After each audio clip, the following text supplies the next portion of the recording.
Alright, I guess it's time for me to rip this band-aid off. I know a lot of you guys out there have been asking for my thoughts on this, and, you know, I honestly kicked around if I even wanted to make a video about this, but I guess I do have some things to say. I got a lot of thoughts on this whole situation around pricing, so I might as well just do it, but this is probably gonna be a one and done sort of deal. I don't really want to, like, center my focus during this Switch 2 generation about complaining about Nintendo things. I want to make fun videos, not necessarily super complainy ones, so. But yeah, you know, so I held off on even getting into this topic, mostly because I kind of wanted to let the DK announcement breathe a little bit. Myself and a lot of people here on this channel who've been watching me for a long time have been really desperately wanting a new Donkey Kong game, and I really wanted to do some videos on that, let it speak for itself, let it breathe a little bit before I get into the complainy bits, and well, now is the time, now is the time. Nintendo's in hot water. And they did it to themselves. After the Nintendo Switch 2 presentation, the prices became known to everybody, there was a lot of misinformation around it, and they really have nobody to blame but themselves. They weren't transparent. They really should have been from the very get-go. I know that it would have been a tough pill to swallow. They held the prices close to their chest until after the presentation because they know it would have soured things right at the very end. And ultimately, I think that bit them because, like I said, there was a lot of misinformation then flying around all about the pricing and all of that fun stuff, and it stinks, okay? It stinks. And listen, I think most people, most reasonable people are looking at the price of the console itself and are saying that, like, okay, not so bad. $450 to $500, I mean, it is a lot. It's not a price that anybody is gonna be excited about, but it's somewhat understandable. Nintendo is finally getting up to par with sort of where the modern consoles are at. $450 to $500, okay, fine. We can deal with that. $80 games, on the other hand, is kind of really fucking insane. Nintendo must be really feeling themselves to be willing to throw $80 games out there. Yeah, that's... wow. It just really blows that this is what is dominating the conversation right now, because Mario Kart looks fun. Kirby Air Ride is a really cool game to see come back. Donkey Kong Bonanza looks fun. It stinks that I can't even really, like, talk about Donkey Kong without getting, you know, a dozen people in the comments reminding me how much money I'm gonna be spending on this game. I don't blame those people. Like, I totally get it. I understand, like, where they're coming from. It's not their fault that they feel this way. It's Nintendo, you know? I mean, I also feel this way. It sucks. It just sucks that the prices are what they are. But yeah, that is the conversation that's taking place around these games right now. That is what is very much front and center. I don't know what it is. I don't know what it is about these companies and having a successful console generation and then just getting a really big head about it. They feel like they're invincible and they can do anything. I'll get into that more in a bit, but yeah, they're not even including like a bundle game this time around. Like, you know, something that's just included for free with the system. You know, the Wii U had Nintendo Land, Wii had Wii Sports, and they have two perfect candidates for games that could fit the bill for something like that. They have this system manual tech demo thing, and they're charging money for that. They're charging $10, which is just asinine. I don't know anybody who's looking forward to paying $10 for the Switch manual. Yeah, and then Wheelchair Basketball, which also looks just like a tech demo. That's not going to be anything that you're going to play for an extended period of time. It's to show off the new mouse capabilities of the Joy-Con, and that's it. You know, like I said, even if they were transparent about the price, the cost of these $80 games from the get-go, it still wouldn't have done much to move the needle in their favor. It's kind of insulting, because they were anticipating that people would watch that direct, that presentation, and go, "Yes! Nintendo, I'm so excited for your games! Take my money, I don't care what it costs." Like, really? Like, that's the level of intelligence that you think your audience has. Well, fuck you, Nintendo. Listen, I'm gonna complain a bunch about the prices in this video. But the truth is that I guess I'm part of the problem. Fuck me, I guess, because, man, they're putting out that Donkey Kong game, and I really want that Donkey Kong game. God damn it. They have my nuts in a vice grip, dude. There's like, I mean, like, what do I do about this? The pricing is just gonna be a bitter pill that I'm gonna have to swallow. So, I mean, complaining isn't really gonna do much for me. It's also why I'm just gonna keep it to like one video. There's not really much reason to be griping about it, because I'm gonna buy the games anyway. Probably not all of them. I'm a lot more picky about my Nintendo games these days than I used to be, but the occasional Nintendo games are gonna come along at that $80 tag, and I'm just gonna have to suck it up and deal with it, I guess. And the first one to kick it off is this funky looking little Mario Kart game, Mario Kart World, and that's gonna be their big tester to see if they can get away with these $80 tags. I'm not surprised at all to see that this is the game they're putting their best foot forward with. You know, Mario Kart 8 Deluxe sold gangbusters over the course of the Switch generation, and those sales really didn't slow down. I mean, they kept up. They've sold tens of millions of copies of Mario Kart 8 Deluxe. It's truly insane. Mario Kart is easily the biggest thing that Nintendo has. It's the biggest franchise they have in their court right now. And look, I mean, I'll say it, man, it looks fun. It looks really fun, even. And I'm sure a lot of work went into making this game a reality, but $80 is still just really absurd. And not that this justifies it. I'm not trying to justify it by any stretch, but it'd be one thing if it was just big brand new games that were getting hit with the $80 price tag, you know? I mean, like, obviously, like, it's still absurd, it's still crazy, but also, Switch 1 games are being ported to the Switch 2 with some minimal new content and also getting the $80 price tag. That's so bananas to me. That's so crazy. Kirby and the Forgotten Land is essentially getting remixed levels. Who knows how big of an experience this is gonna be, and 80 bucks. Breath of the Wild is getting put on there at $70. That game is like what, like 8 years old? Or something like that. It was on the Wii U, man. $80.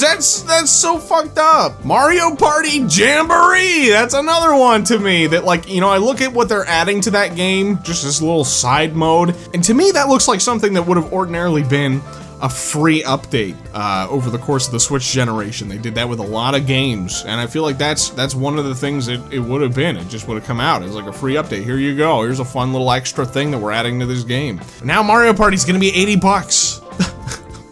What the fuck? Circling back to Mario Kart, listen, you know, I held my tongue on Mario Kart until we could get a chance to watch the Direct today. Because I'll be honest, like, you know, the trailer, the initial trailer looked fun, but then seeing the Treehouse gameplay and other hands-on gameplay of that game afterward, I was getting a little bit worried that, like, it might not feel quite as Mario Kart-y as I would like. I was seeing a lot of races on big, wide, empty dual-lane highways. It just looked dull.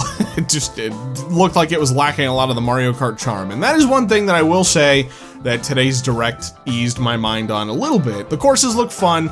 It's probably gonna be a very fun game, okay? Like, I don't have anything much to say about that anymore. But Doug Bowser, in interviews these last 2 weeks, was acting like this game was holding an ace up its sleeve, you know? Like there were some big surprises that were really gonna wow us and make us jump for $80 joy, and, well, nothing like that really happened in today's Direct. The Direct was alright, you know, it was really just a recap of most of what we knew, with some small bells and whistles thrown in there. You know, we learned a little bit about the free roam aspect of it. You can hit P switches and collect coins, and then you get coins for collecting the coins, and we don't know anything about what they do. I guess that's maybe they're just collectible coins that you get. Maybe they don't do anything. I don't know, but yeah, it did not move the needle for me one way or the other. $80 is still just an insane amount. The big question that was on my mind and a lot of other people's mind mind going into this thing was, you know, what is Mario Kart going to do that other games haven't been doing for years at a cheaper price tag? Open world games aren't new. Open world racing games aren't new. And, well, Nintendo didn't really have a good answer to this question. It's not really doing anything different than any of these other games. And so $80 just does not feel well justified. They are justifying it because they have a big brand. A lot of people like Nintendo games, and they just came off the heels of a very successful console generation. And now they're going to see how far they can push it, how much they can squeeze out of the average consumer. This is the pendulum swinging in the opposite direction. I don't know what it is, but there's a pattern with these big three console companies, and we're currently on the bad side of the cycle. They have one big successful generation, and it gets followed by this weird generation just fueled off of drunken success. We've seen it in the past with Xbox and PlayStation, you know, going from the PS2 to the PS3, the insane price of the PS3 whenever that came out. You know, we saw Don Matrick, previous head of Xbox, going from the 360 to the Xbox One generation, saying, and I'm paraphrasing here, but he essentially said, you know, yeah, we have a console for you brokies who can't afford the Xbox One. It's called the Xbox 360. And it's really funny to see history repeating itself here, because now we have Doug Bowser basically saying the same thing about the Switch 2. You know, yes, we know that not all of our consumers will be able to afford a Switch 2. Yeah, that's why we have the Switch 1. Like, come on, man. Dude. Some people gotta learn the hard way, man. Nintendo is continuing this pattern, basically, of having a big, explosively successful console generation and just seeing how far they can push things. And, well, we'll see how that turns out. The way consumers respond to this console is going to be very interesting to witness. I mean, obviously, like, the backlash has been immense. The Treehouse live chat was absolutely flooded with drop the price, drop the price. They removed those live streams then, after the fact, by the way, and uploaded them as videos on YouTube, I guess, so that way you can't visibly see the backlash on the live chat anymore. I don't know. And the same thing happened today with the Mario Kart Direct. Lots of people talking about those prices, spamming the prices, drop the price, drop the price. It's ridiculous. So obviously, a lot of people are not happy about the cost. But the truth of it is that I do think the console is going to sell well initially. You know, the launch window for a new console is always for the hardcore gamers. It's always for the hardcore fans who are gonna buy the thing no matter what, and that's just the way that it is. They usually sell out. It's usually like, you know, the early momentum is just not a signifier for how things are going to continue to progress past the launch window. Because it's the average consumer that these companies need to target. They need to, you know, go for the casual fans is generally how it is. And now, with games boasting an $80 price tag, I feel like they are kind of outpricing that sort of casual audience that, you know, just wants to pick up a game, play some Mario, but now they gotta spend $80 to make that happen. Can you imagine being a kid and a fan of Nintendo, and you want to get the Switch 2 and Mario Kart? Maybe you can't get a hold of a bundle, right? So you gotta pay $450 for the console right there. And then another $80 for Mario Kart and any other brand new games that come out in the future. My parents would not be spending $80 on games. I would have just been out of luck. That sucks. Sucks a lot. So I believe the console will sell well initially, but I do think it's totally possible that they're gonna slow down quickly. I'm not a market analyst, I can't say for sure, but I mean, obviously the energy around this thing right now is that the prices are crazy, and Nintendo is going to be stubborn. They're gonna push the $80 tags and see how far they can go, how much they can get away with, and you know, the scary thing is that if they succeed, $80 might not even be where they stop. Doug Bowser has gone on record in interviews saying that this is kind of a part of Nintendo's new variable pricing strategy, and that term to me, it pisses me off. And it scares me because, you know, realistically, or at least, you know, hearing that term, you would probably think that, you know, that should make the pricing go both ways. They're talking about how games are going to be priced accordingly based on the development time and how much longevity mileage you are going to get out of the games. Okay,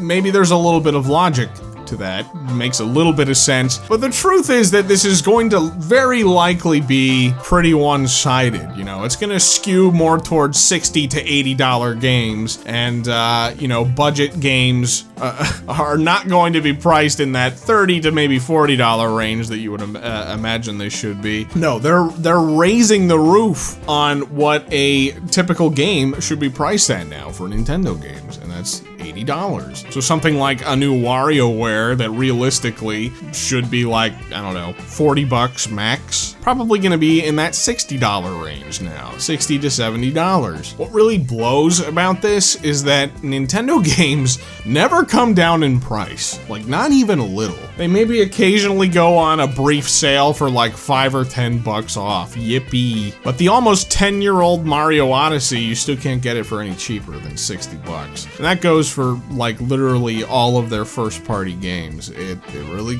just blows. And now we have a Nintendo that wants to charge you even more for your games, and those prices are not gonna move. They ain't budging. What's really scary about this variable pricing thing is that if it succeeds, if they drop Mario Kart for $80 and a bunch of other games for $80 and they all sell really well and there's no signs of slowing down, what's stopping them from charging more than $80, you know? It's called variable pricing. It's not called $80 as the new cap. The next open world Zelda game could realistically go on sale for like $90 to $100 if Nintendo sees fit.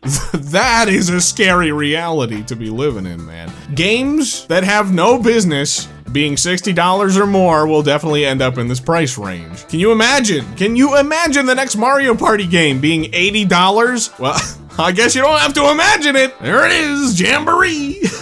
And you know, that's not even to mention that this is all separate from any accessories that you may need to purchase or the online subscription, which is also likely to increase in price this generation. They're including GameCube games with the Nintendo Switch Online now.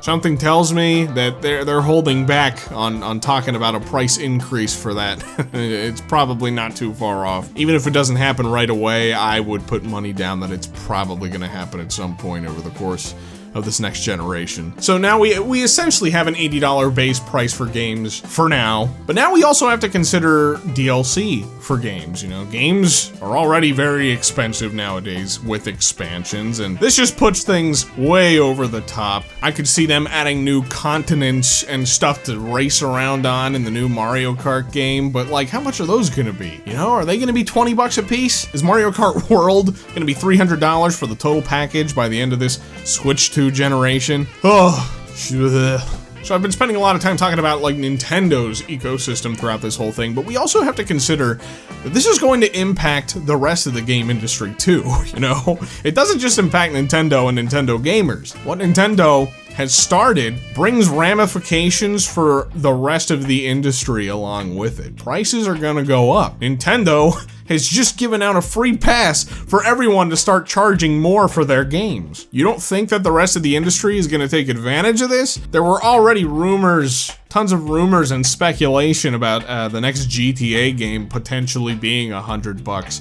Oh yeah, it's absolutely gonna be $100 now. You kidding me? Circling that back around to Nintendo's own ecosystem here, think about it this way, you know, how many several years old third-party games are gonna be making their late debuts on the Switch 2 at a higher cost even than they were on like PlayStation 4 or PS5. So far things look okay, but you know, if the $80 prices stick, it may not be long before we get like $80 Elden Ring on the Switch 2 or something like that. $80 Skyrim. Could you imagine? What this means for me personally is that I'm likely gonna have to be even more picky about my games coming up. I'm already picky. I'm not a big spender. When it's very rare that I go out and pick up like a brand spanking new game. I usually wait for sales, but, and I'm already like even more picky than I've ever been about Nintendo games. I can count on like one hand the amount of Nintendo games that I've picked up over the last 5 years. Even just off the top of my head, I'm thinking Mario Wonder, Pikmin 4, I very, very recently picked up Donkey Kong Country Returns. Yeah, I don't know, man. I don't know. I'm really not as big of a Nintendo guy as I used to be, but I know that there's gonna be games that I'm gonna want to play on this thing, so, you know, I'm gonna try to pick it up anyway. It sucks to say. It sucks to have to say this, because I feel like I'm contributing to a problem that is going to become rampant. I can sit here and complain all day, but ultimately, you know, it is what it is. I'm buying the stupid thing. I'm gonna try to grab the Mario Kart bundle, you know, at least that saves me $30 on the game. But keyword being try, because it's probably gonna get scalped like crazy. You know, people keep trying to reassure me that no, that's not gonna happen. Nintendo's gonna have plentiful supply. It's going to be a bountiful harvest, but I'm not convinced. It's already sold out and being scalped to hell in other regions where the pre-orders have already gone live. The only semblance of reassurance that Nintendo has given me that I might be able to get a hold of one at launch is that you could sign up through their website. You know, they have a process that they're gonna like send out emails and let you know if you're eligible and if you can pre-order one through their website. But even then, that's also gonna be first come, first serve. So yeah, no idea how easy this thing is gonna be to get a hold of. I have a feeling it's gonna be a pain. They can't really, you know, force retailers to only give out one at a time. The retailers can decide that for themselves, but as long as they're getting their money, I don't think they really care. And the Mario Kart bundle is a limited time thing. It's only gonna be produced through the fall, and then you gotta cough up the $80 for Mario Kart if you really want it and you weren't able to get a hold of the system bundle. So, oh man, oh geez, yeah, I don't know, man. It's disappointing to see Nintendo go this direction. I'm gonna be very interested to see how, you know, this plays out for them. If they really start to struggle after the initial launch, you know, to keep those sales going strong, I think there's a chance that we'll see price cuts, maybe, but probably not for a bit. They are certainly not going to be as generous about it as they were on the 3DS with the Ambassador program. If you're an early adopter of this thing, you're shit out of luck. You spent money on it, and they got your money. I'm likely going to be a part of that camp, and that's all you get. Maybe they'll give you a month free of Nintendo Online or some shit. All that is to say, I mean, if you're thinking about picking up the Nintendo Switch 2, I really can't blame you. The games look fun. There's no doubt about it. Mario Kart looks fun. Donkey Kong looks fun. I think that, like, people were already begrudgingly willing to accept the idea of $70 games coming from Nintendo this generation. They already began to test the waters a little bit on the Switch 1 with Tears of the Kingdom, which I think was overpriced. I'm just gonna say it. It was largely the same game as Breath of the Wild 1. As Breath of the Wild 1, I says. It was the same map, and the sky and the underground were not that interesting, and the game ran like ass. $70 for that thing. It's gonna be $80 on Switch 2 now, by the way. $70 is something people probably would have accepted. 80 is just too far. I don't know, man. Tell me what you guys think in the comments below. I want to hear from all of you. Are you gonna try to pick this thing up? I don't blame you one way or the other. I mean, it's kind of a part of my job to do this, you know? I've been covering Donkey Kong for years, and I've been waiting for this Donkey Kong game for years, so I do feel like there's kind of a sense of obligation for me to do so, but I don't know how much Nintendo stuff I'll be doing beyond that, at least for the rest of this year. I'm sure there's gonna be plenty of other Nintendo games that I'll pick up and play and do some content with, but I don't know, I guess at least it's a tax write-off for me. I guess there's that. I said it a couple times in this video, this is probably gonna be the only time that I cover this topic. I don't really see any reason to drone on about it. I'm not happy about it, but it's a pill I have to swallow anyway, I guess, and well, I'm a part of the problem, so fuck it. Doesn't mean I'm gonna be happy about it. Leave your thoughts in the comments below. I want to hear from all of you. Let's see what you have to say. In the meantime, I'll catch you guys in the next one. Thanks for tuning in, thanks for listening. So long.